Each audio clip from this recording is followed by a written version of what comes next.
Okay, Stephanie, so I think you should be able to Yes. put your screen up. Oh, just getting my stuff ready.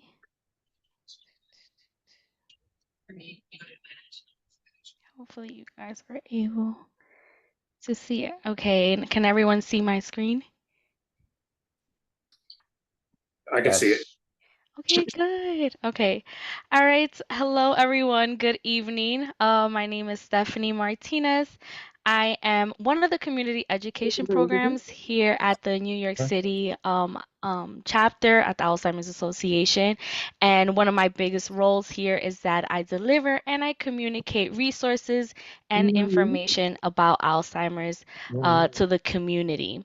So before I get started on the presentation, throughout the presentation, I'm going to have a couple of videos and also me speaking. So if you do have any issues hearing me, just please let me know. And then also, this is going to be a lot of information. So if you do have any questions, do feel free to either write it in the chat, or if you have a notepad, you can write it, and I'll be more than happy to answer any of your questions at the very end. Someone's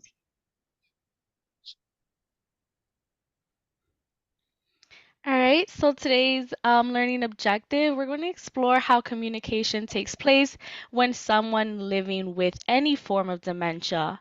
And by the end of today, you're going to be able to explain the communication changes that takes place throughout the course of the disease, decode the verbal and behavioral messages that is delivered by someone living with dementia, and respond in ways that are helpful to the person. And then lastly, you'll be able to identify strategies to connect and communicate at each stage of the day. No. You want to stay on? Yes. I know I hear some, sorry.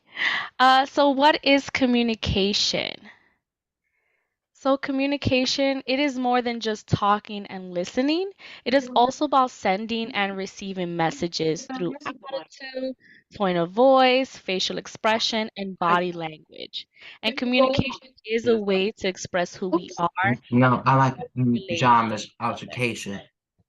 Pardon me, folks. Can we all just mute ourselves during the presentation, please? Thanks. So as the brain changes in Alzheimer's disease or other dementia-related progression, people do lose the ability to speak and decode language in the usual ways. And the better we understand these changes, the better we can connect with people living with Alzheimer's or other dementia throughout the course of the disease. So communication throughout the disease. Now there are 3 stages of Alzheimer's disease. There is the early stage mild, there's the middle stage moderate, and the late stage severe. And between these 3 stages, a person can last from 8 to 20 years, and it varies from person to person. So one person can be in the early stage for around maybe 8 to 20 years, and then maybe something may happen. They may advance to the late stage within a year or two. So as Alzheimer's disease and other dementia progresses, people lose their ability to communicate their thoughts and feelings through words. They also lose the ability to understand the words that others speak to them. However, they do still maintain a sense of self throughout all the stages of the disease. And this means that elements of those characteristics that make that person unique will still remain a part of them throughout the disease. And it's important that connecting with the person's self is a key to effective communication, and staying connected and giving them a voice as the disease progresses. So in the early stage of the disease, there may be just a few noticeable changes in the person's ability to communicate with words, or there may be no recognizable change at all. Asking the person how they would like to be helped with words can usually be useful during this stage. Now, language abilities do diminish as the disease progresses, and communication does move from an easy conversation to relying on emotions and the 5 senses to be able to connect with that person. So as care partners, caregivers, You are the one who will need to adjust the way that you communicate and maintain that connection with them throughout the disease. And that we also want to remember that the essence of that person continues. We want to respect the person as the adult they are, and adjusting your communication based on what is meaningful to that person today, no matter what stage they are in. So communication in the early stage. So changes that you may notice. Again, like I said, you may or may not see any changes. And for some people, there may be some shift in their ease with words or conversations. So some changes you may notice is difficulty finding the right words, taking longer to speak or respond, withdrawing from conversation, struggling with decision making or problem solving. And then another one is reacting more emotionally than in the past or avoiding discussion of the disease and its impact. So whether you notice change in the way the person speaks or not, communication in the early stage is extremely crucial. And this is a period in which everyone involved is adjusting to the diagnosis and having thoughts about the feeling about the change that are ahead of them. And we also want to remember that denial is a part of the disease for some, while other emotions can still be overwhelming for them. So, coming to terms with the diagnosis and the emotions you are feeling by talking together and expressing your connection. This can help not only you, but the person living with dementia accept the diagnosis, move forward, and discover new ways to live a positive, fulfilling life together. And communicating throughout this process can also bring closeness that will help everyone adjust more easily as the disease progresses. So now I'm going to show you a video from someone from our office who's going to talk about how it's helpful to communicate in the early stage. Communicating in the early stages of dementia with the person with the disease is important. At that time, you still have language as a tool, so you can learn things about what they might prefer as the disease progresses. For example, as the disease progresses, a person might have difficulty finding words. Caregivers often struggle to know what to do in that moment. Early on in the disease, you can ask. You can say, if you ever have trouble coming up with a word, would you rather that I jump in and give you the word, or do you want me to wait and allow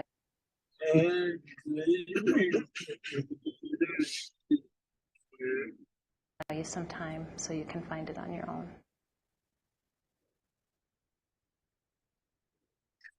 So some ways to connect and communicate in the early stage is to ensure that we are offering the help with communication for that person is to first start to ask directly. An example of this is that if a person struggles to find the right words, ask whether it feels better when you supply the word or when you wait patiently. A second one is keeping our sentence direct and straightforward to help the person avoid feeling lost in a conversation. So short sentences can make your meaning clear, and we want to avoid any long explanation and taking your cue from the person, taking care not to talk down to them as well. Another one is it may also take that person longer to find words or put thoughts together and express them. So we definitely want to be ensure to allow extra time for conversation so that no one feels pressured or rushed. And we also want to keep in mind that conversational needs will need to change over time. And in the early stage, the person with dementia needs to have their voice heard. And you can help facilitate this when you meet the person right where they are today, regardless again of the stage of the disease. Another one is we want to be sure to include the person in any conversation if they wish so, especially those that will have an effect on their future. Including the person can be empowering and engaging as well. So when it comes to any future planning, especially legal documents and health plans, we definitely want to involve that person for they can have their say. And other key points in connecting is that we don't want to make any assumptions about a person's ability to communicate just because of an Alzheimer's or another dementia diagnosis, as this disease does affect each person differently. We want to ensure that we are speaking directly to the person just to know just to see what they are doing as well. We want to explore which method of communication is the most comfortable for the person, whether it be a phone call, a text message, or in-person conversation. Another one is that it is okay to laugh, and sometimes humor does lighten the mood and does make communication easier. Another tip is to be honest and frank about your feelings. We don't want to pull away your friendship and support, as this is very important to the person with dementia. So now that we have gone over early stage, we're now going to be talking about the communication in the middle stage. Now, many changes in the middle stage of Alzheimer's or other dementia can affect communication. So if you do notice some of these changes in the early stage, they are more likely to become more pronounced in the middle stage. And some of the changes you may notice is increased difficulty finding the right words, using familiar words repeatedly, inventing new words to describe familiar things. An example of this could be instead of calling a watch a hand clock, easily losing train of thought, speaking less often, and communicating through behavior rather than words more often.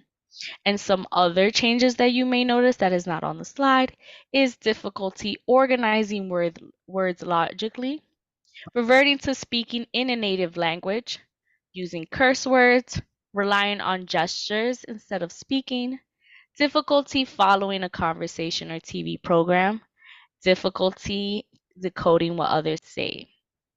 Now, changes in the brain does make tracking and decoding words more difficult in this stage, and for that reason, people do begin to use behavior to communicate more often in the middle stage of the disease. So we're going to be talking about how to do these adjustments. We also want to note that some physical conditions and medication can also affect a person's ability to communicate. So if any changes do occur suddenly and dramatically, definitely consult a doctor, as there may be a medical issue that needs to be addressed right away, such as a urinary tract infection or a side effect from a medication. And here I'm going to show you a video of Beverly, and she's going to share some advice that she had gave to some caregivers as a support group facilitator. I would advise couples, and I usually do advise the caregiver who comes to the group and is caring for a spouse, that you take your time. Always count to 3 before you respond, because it gives you time to think about your answer and what's going on. Generally, in a marital dispute, it's quick. It's back and forth. You're quick to give an answer. When they've been diagnosed, to sit back and say, okay, you're supposed to be the one that's reasonable here. Let's change how we do this, because there's only one thing you can control, and that's you. You cannot control them and their process.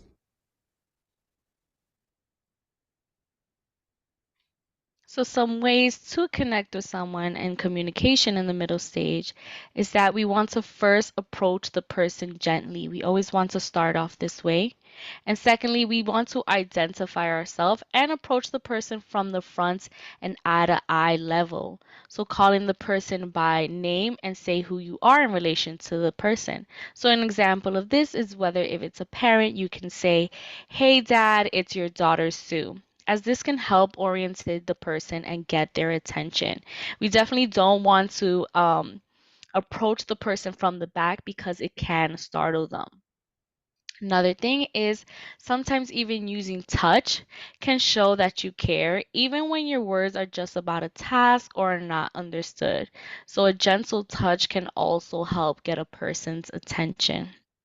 And next one is that we don't want to criticize, correct, or impose your perspective, as it's going to backfire most of the time.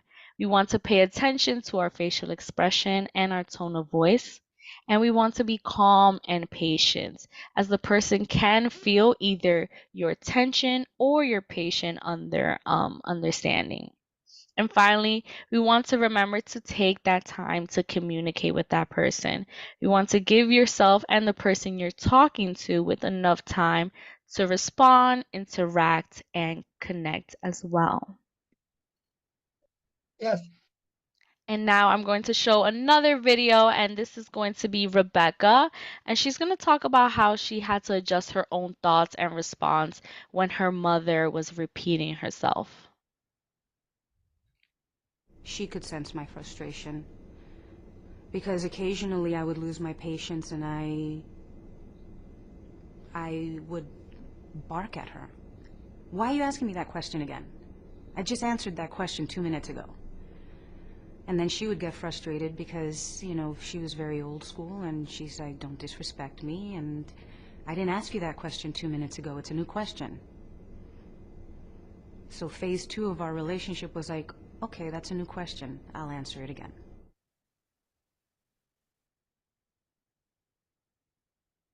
So some ways to connect with someone during the middle stage is that we always say this is that we want to join that person's reality. So when you join the person's reality, you are taking a little time to see the world as they may see it right at that moment. And that could be whether they're in New Jersey, but in their mind, they think they're in Florida on the beach, just watching the ocean, right?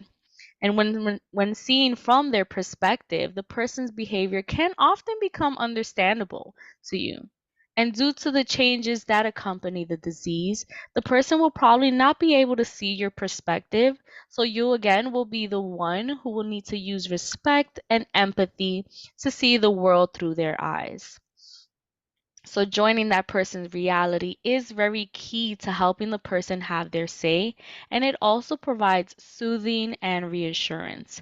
And a way to do this is that first we want to assess the person need, right? We want to listen to figure out what the person wants or needs. And this can be meaning maybe paying attention to both the words and the behavior of the person. We also want to keep in mind that the person may be saying something about their feelings or needs, but maybe feeling something else on a deeper level that also needs attention from you. An example is the words, I can still drive just fine. I can still drive just fine may also contain the feeling, I don't want to give up my independence, so don't take that away from me. And the words, stop taking over my life, I hate it, may actually reflect the meaning, I hate the disease and I don't understand why I can't do what I always could. We also want to let the person know that you understand what they may be feeling and why, and whether they are both expressed in words or behavior or both. We also want to answer any question or address any issues that they may bring up as well. Another thing to connect is that we also want to be brief and to point, just like we want to have direct sentences as well. And then, most importantly, we want to respond to the emotion behind the behavior or the concern. And for example, if the person is communicating with words, you might say, you seem sad. Do you feel sad? And then you wait for a response. Now, if the person says yes, you may want to guess the cause, as in, do you miss the way things used to be? And if the person say yes to this as well, you can also add to I do as too. If the person is communicating with behavior, see if you can identify and speak about the emotion behind the behavior. If the person is rummaging through their possessions, it can be a way of communicating boredom or needing something to do.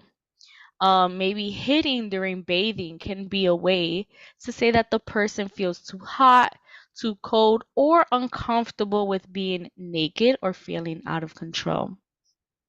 Finally, only after you respond to the emotions, you want to reassure and redirect the person by encouraging them to do something that may shift the person's thinking and behavior. So just to continue on the example that I said prior, is that you can say, I'm glad to be here with you today. Let's go for a walk outside. And in this way, you are gradually moving the person from feeling sad to doing something active that can lift their spirit.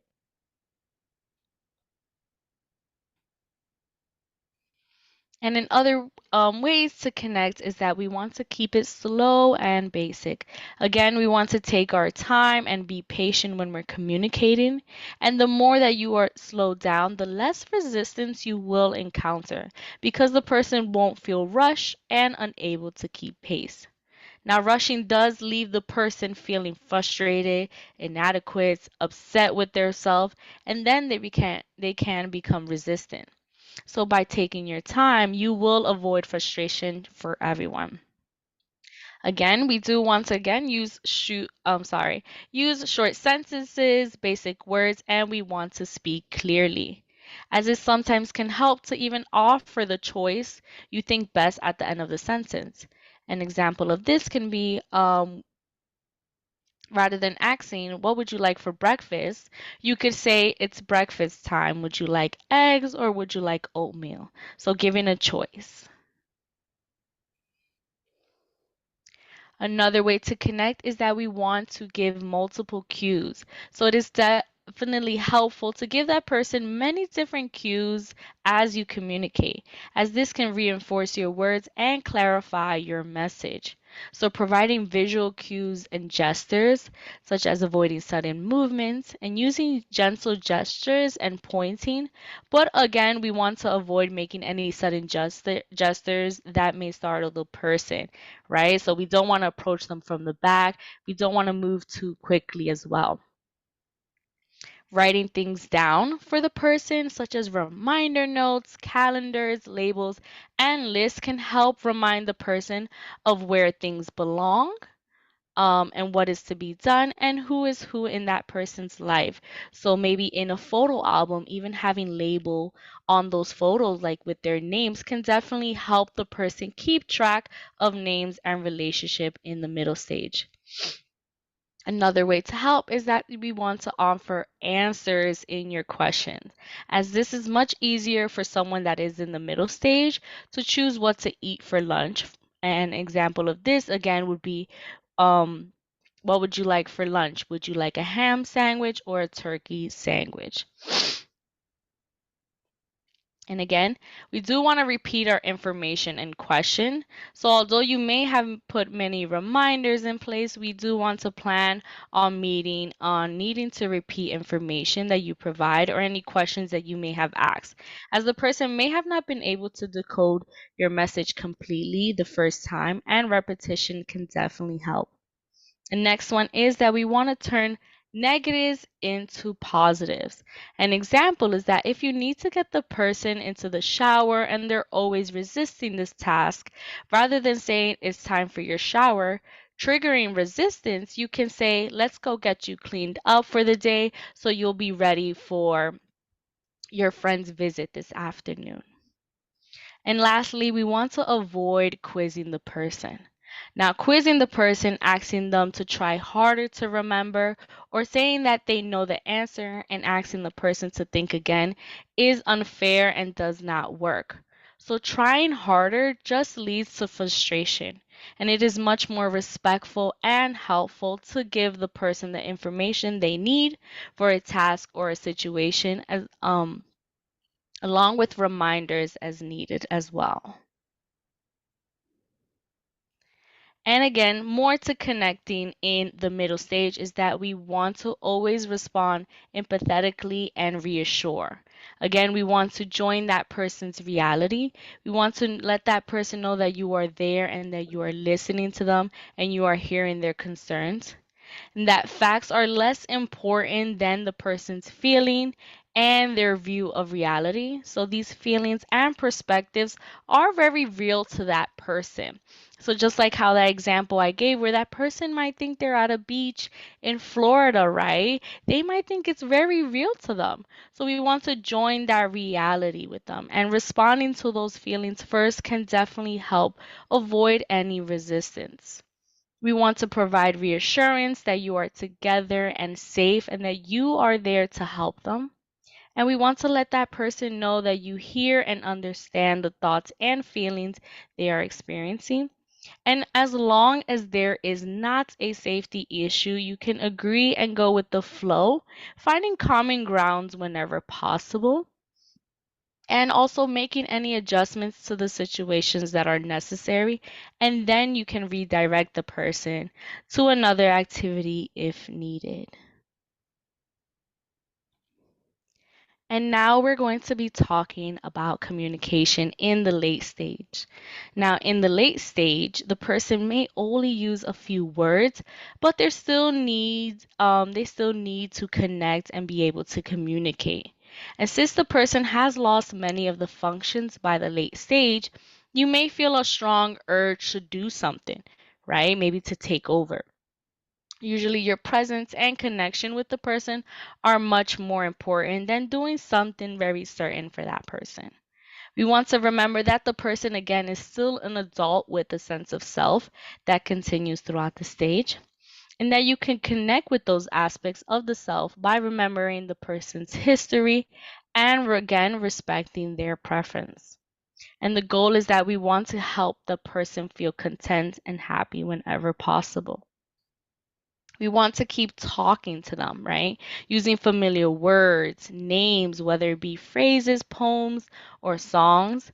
And whether you get a direct response from the person or not, just the sound of your voice definitely helps maintain that connection between you. And lastly, using the five senses is definitely a great way to connect with the person living with dementia in the late stage. And this may be done through touch, sight, sound, smell, and taste, as this can help to try to understand the person's feeling in the late stage. And connecting through the five senses can definitely help build a new way to connect for them to feel comfortable as well.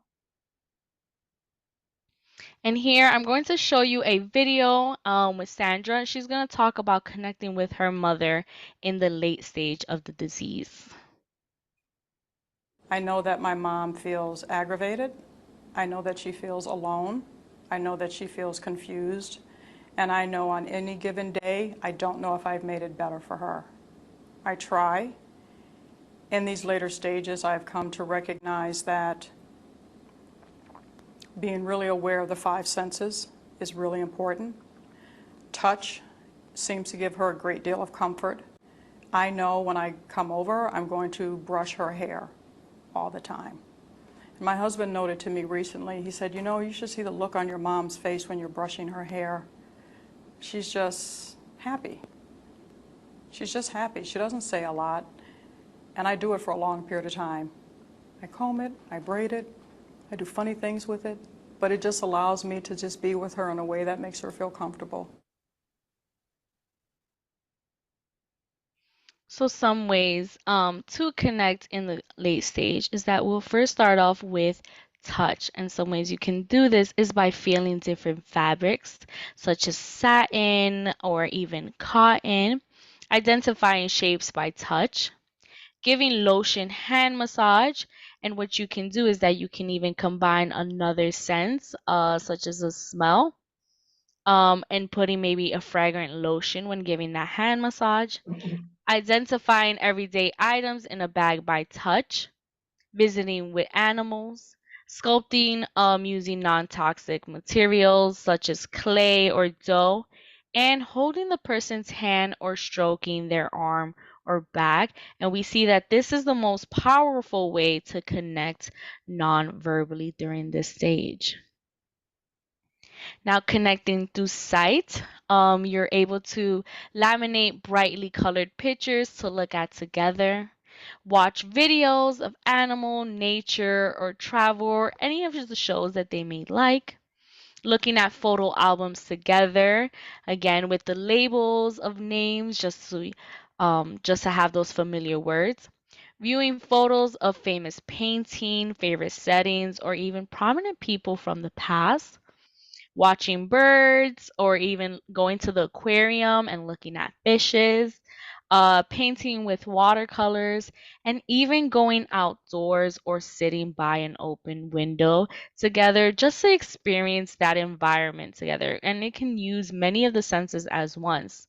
Such as maybe feeling the sunshine, seeing people and pets walking by, hearing the sound of nature, and feeling the breeze, or even smelling oncoming rain shower as well. Now, connecting through sound and music is even one of the most powerful ways to connect with someone in the late stage. And a way you can do this is listening to familiar music, bless you. Thank you. And this can include whether their favorite musical style, whether it can be jazz, big band music, or hymns, or even classical pieces. And what we have noticed is that music, especially familiar music, does definitely stir very happy memories for them. Another one is listening to recordings of the sounds of nature's farm, cities, or animals, identifying musical instruments by sound, listening to songs or speech in that person's native language, reading poetry, books, scriptures, or newspaper articles to the person, and again, lastly, just having that person hear the gentle tone of your voice is a definitely powerful way to connect with them. Now, connecting through smell is one of our most basic senses, and although the sense does diminish with age and as the disease progresses, we do want to still consider some of these ideas. So, one idea can be either creating a small plastic bag, and this can contain items for the person to smell, such as herbs or spices, maybe a cotton ball dipped in essential oils. We notice lavender is a very popular essential oil, grass clippings or fragrant flowers, or tea or coffee beans. And like I spoke about prior, just using fragrant lotions for hand massage. And you may also even want to use a variety of small fragrant candles that are strongly scented when they're unlit to smell together. But we definitely want to remember to use scents that the person will find familiar and pleasant as well. Oh, sorry. And then also, we want to keep in mind any allergies of that person just to avoid any reaction that might aggravate them as well. And then another one is maybe cooking and feeding that person food that smells good, such as any baked goods or even chicken soup and stuff. And then connecting through taste. Now, in the late stage, people living with dementia enjoy tasting favorite foods and flavors. And some ways that you can do this is by maybe having their favorite food, whether it be mac and cheese or even ice cream, home baked goodies, popsicle, flavored drinks, and again, ice creams and puddings. Um, but we do want to know that as the ability to swallow does diminish, we want to let you know that choking can become a hazard. So definitely be when it comes to connecting through taste, we want to also keep this in mind as well. So just to summarize everything that I spoke of within the communication of all the stages of the disease is that we want to maximize our communication with the person living with dementia. Just to adhere to some of these principles is that we want to understand what is and isn't possible to change by understanding all you can about the disease, just staying up to date with the latest information and scientific breakthroughs on Alzheimer's disease and other dementias just by attending programs and keeping up to date with all the advancements. knowing and accepting the cognitive and functional limitation of the person just to help you set a realistic expectation of that person. Remembering that the person is still an adult with a sense of self that should always be respected. We want to remember that we are using our feelings to connect with the person and that we can convey our mood through our action and our tone of voice.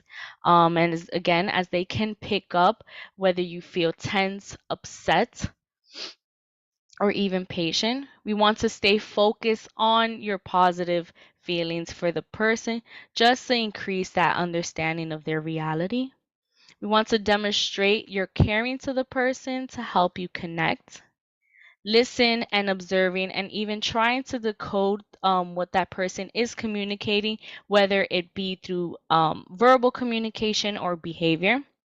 Joining that person's reality as you always joining that person's reality, which is can definitely help you to understand what they may need and how you can intervene. And then communication evolves throughout the stage of Alzheimer's disease and other dementia. And adapting to those changes does require commitment. We know this is not an easy journey. And so adjusting your communication as the disease progresses, it can definitely help you to learn to connect deeply and maintain a positive relationship with that person. So next, I'm going to show a video from one of our experts at the Alzheimer's Association who's going to describe the multiple effects of caring for yourself as a caregiver. Taking care of yourself while you care for somebody with the disease not only impacts your own health, but it really can impact the person with the disease. So for example, if you're not getting enough sleep, you might be easily irritated, which will then sort of spill over to your interactions with the person with the disease and maybe being short with them, which then might cause them to get frustrated. So it's not only important to take care of yourself for your own health, but really for you to really be a good caregiver. And now I'm going to talk about all of the free resources that we provide here at the Alzheimer's Association. And we are located nationwide. So our first one is our 24/7 helpline. And here it's available around the clock, 365 days a year, even on holidays. And with this service, you are able to speak with helpline specialists who are master level clinicians that can help you with any information that you may need, whether it be a question, a concern, or if you just need help and want someone to talk to at 2 in the morning. And they're also available in over 200 languages. So definitely utilize this number. Our next resource is that we have education programs like the one today, and we have a couple of them, and we provide them virtually and in person. So if you're interested in learning more about the disease, you can definitely feel free to go to our website. And all the information I'm going to say today, I definitely will be sending Mike all the information to share with you guys. And next one is the Community Resource Finder. I spoke about this a bit earlier. So here in the Community Resource Finder, it's a very easy to use tool, and all you have to just do is just put in your zip code or your city or your state, and they are able to find you local community living services, day programs, medical resources, and more. So whether even if you're in that area or even across the country, you can definitely help find services to help someone living with dementia and just making sure that they are safe and in comfort as well. Another resource that we have in our ALZ website, and this is a free online community. And here you're able to write in your questions and message, and you can get a response back from a caregiver or someone that may be living with the disease, or family members and friends as well. And you'll get a response within 24 hours as well. And you don't even have to create a profile. You can just go on the website and just put in your question. Another resource that we have is that we have a lot of many support groups. Not only do we have support groups for caregivers, we also have support groups for people living with dementia in the early stage as well. We have very social engagement groups. I believe last quarter we had one for like arts therapy, so a lot of different resources, and we also have a Spanish one and a Mandarin as well, and you are able to find this information by calling our helpline or even joining our website. And then another resource that I wanted to share is that we also provide care consultation. And what this is that a staff can help you navigate difficult caregiving decisions and family issues and develop effective care planning and offer you a supportive listening environment. And you're able to schedule an appointment through our helpline as well. And before I let you guys go, I definitely want to show you our facts and figure of 2023. So hopefully.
And that is the very end of this presentation. I want to thank you all for having me here, and I am going to open the floor now for any questions.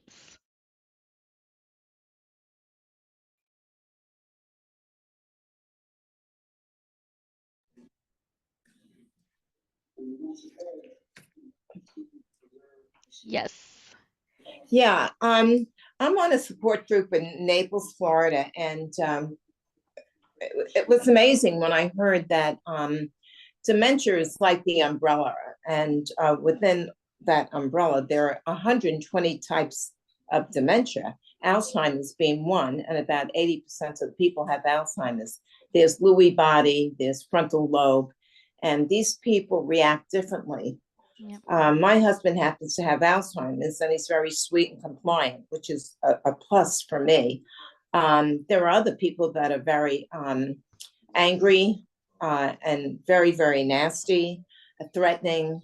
And so it's not, one thing fits all people. So it's your attitude and your process of handling them are different in many, many respects. But we learned in the very beginning, it was the touch, it was the reaction, it was your tone, because they're very, very sensitive people. Mm-hmm. And they can react very negatively if you're negative. Mm-hmm. And if you're upset, they're upset. Mm-hmm. And if you're sweet, they're sweet. And it's amazing. I know when I went down to Florida, my husband, we used to pack everything in the car because he never throws anything out. And when he was diagnosed the first year, he wanted to go to Florida. Now he doesn't even know we have a place in Florida. In fact, I said to him, Gina, I said, a lot of people going to Florida. He said, who the hell would go to Florida? He doesn't even know we have a place down there for 21 years. So you got to chuckle at things like that because you can really go wacko. So when we went there and he says to me, Joan, someone came in and they took my jacket. And this is a 60-year-old fireman's jacket that he had when he was 60 years old. And he keeps everything. And I would have said, if I wasn't on the support group, who the hell would have taken a jacket that's 60 years old? Are you crazy? But they teach you, you say, okay, let me have my coffee and we'll look for it together. Mm-hmm. And I know that he was taking over the second closet. We had 3 bedrooms before we left that year. So I figured it was in the middle room. And sure enough, it was on the floor. But the point I'm making is that I didn't get him upset. I didn't get upset. And then I didn't feel guilt for getting upset with him. So it's all a learning process. Mm-hmm. And it's a very, very, very tough disease. My pastor here, Tommy Easter, he called me up. He said, Joan, I just want to tell you something and listen to me. I said, yes, Father. He said, you are my inspiration. I said, well, you wouldn't say that if you knew what I was saying under my breath as I ascend those stairs. So I speak one way to my husband, and it's a very, very frustrating thing for a caregiver. And I don't have any help because I choose not to at this point. I know there will be a time, and it's progressing, that I will get help. Everyone says you need help, but I don't want anyone in my house, to be honest with you, you know. And there was a while where he was very paranoid about people coming in. Mm-hmm. And he said when the fella replaced the medicine cabinet, he said he took my helmet, and he has all the fire department, a lieutenant, the captain, and the chief's helmet. But I knew that helmet went in the car one year. He brought it down to Florida. So I did not know much about this disease. And I said, why are you saying he took the helmet? He said he gave it to his grandson. I mean, these people can make up stories that if you didn't know the situation, you would believe them. I mean, mm-hmm. I said, how do you know I was asking, how do you know he has a grandson? But now I approach him differently. So, you know, and then we went down to Florida. He brought the helmet back. I said, you're going to wear that on your head because I'm not paying $35 to bring a helmet back. And I figured if I checked it and it got lost, that would be really disaster for me. But he put it in his pack, and he brought it on the plane.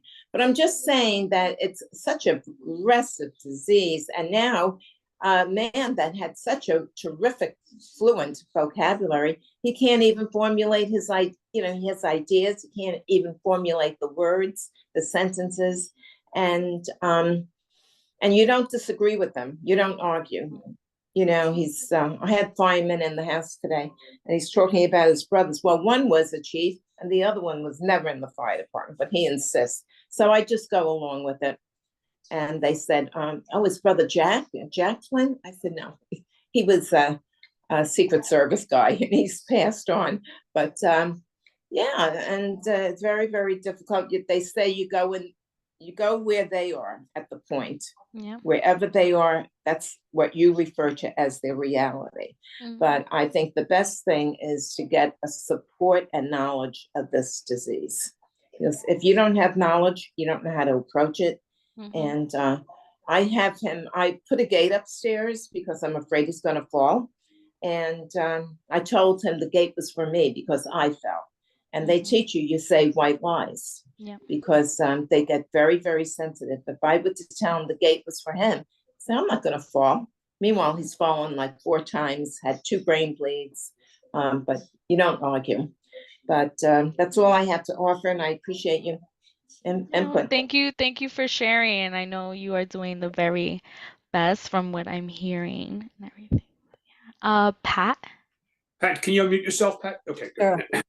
Hi, Stephanie. I really enjoyed that. Thank you so very much. You know, for the most part, my partner was very compliant and trusted me. And, you know, pretty much I made the decisions, and, you know, it was, it really benefited me because he really didn't give me a hard time about a lot of things. But I did have one incident that was really horrible. And, you know, just out of nowhere, grabbed my hair, grabbed me, threw me out of the apartment. And, you know, and I was shaken to the bone.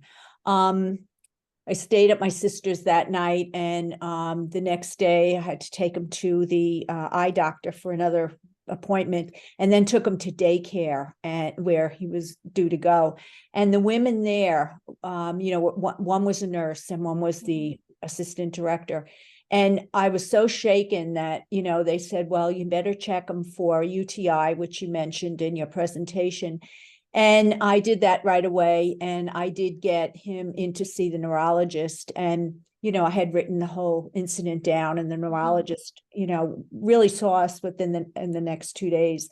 But, is there something in that moment, because it happened so fast that I didn't have a chance to use some of the things I had learned.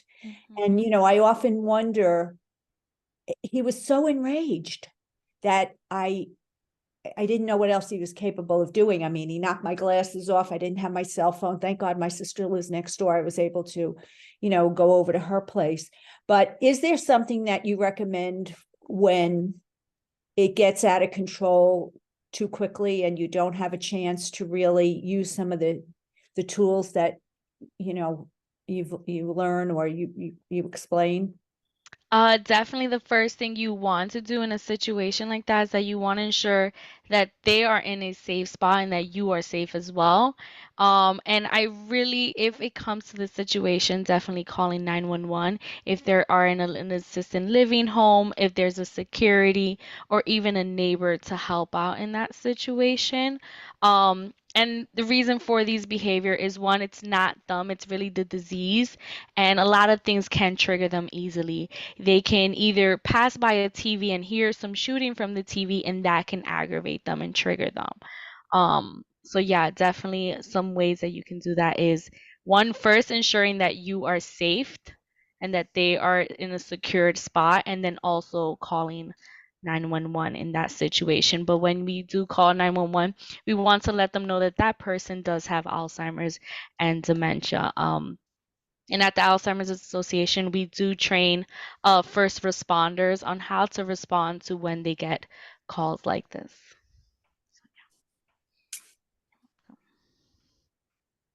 Thank you. You're very welcome. Are there any other questions? So Stephanie, just to hit on that point you just made, have you ever had any interaction with EMS or the fire department, the fire side with training? We have not. Me personally, I've only had interaction with the NYPD. Okay, but that would be something we could possibly make available. Yeah, definitely. Yeah.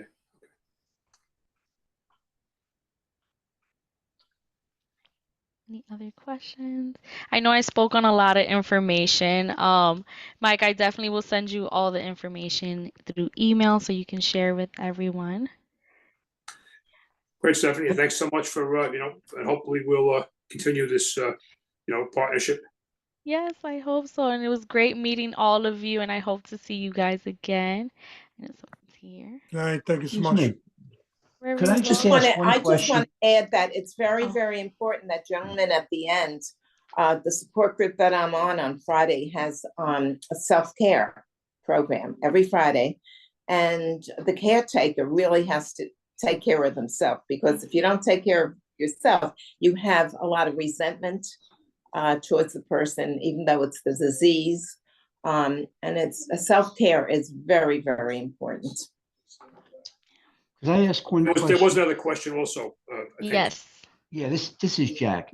I'd just like to know, would it be a good idea, a person who has early Alzheimer's? Gene, where are you going? Sit down, wait for me. Where are you going? Nowhere. I'm gonna take my. That's all right. That's all right. No, you can. The question is it advisable a person who has early stages Alzheimer's to show them this film? So again, the disease does affect each person differently. So this is really for caregivers.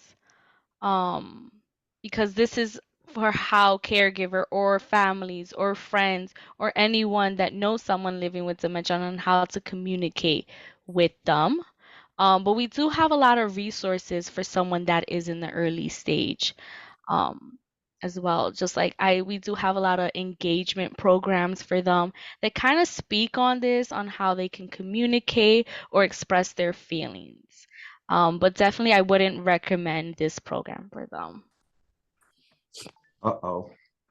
I already made a mistake.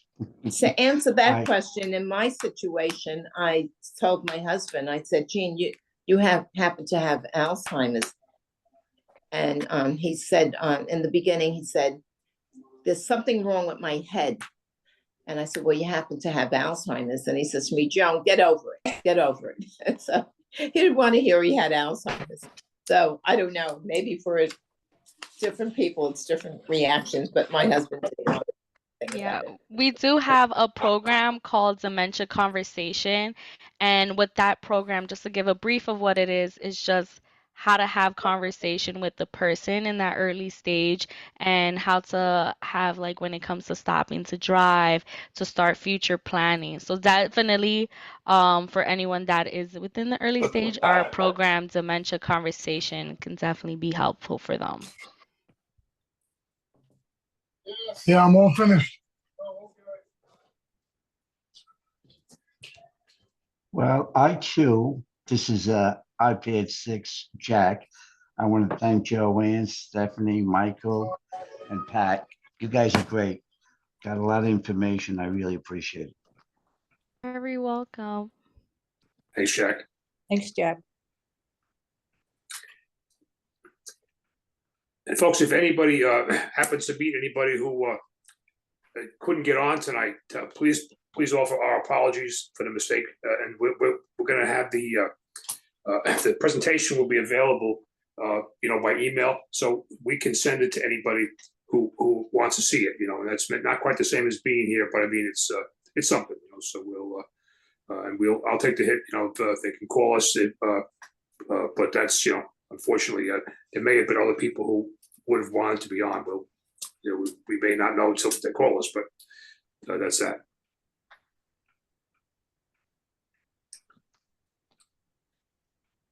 Okay, so we gotta, I guess, if nothing else on this, does anybody have any announcements? Mike or Amy or anybody? Not today.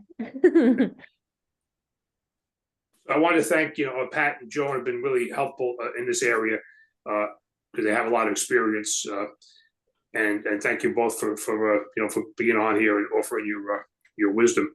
We've been trying to have. We're thinking of taking this December off. It's just too crazy with everything going on, and maybe in January having a Zoom for the parents of kids with special needs, and then come back in February and have another Zoom topic.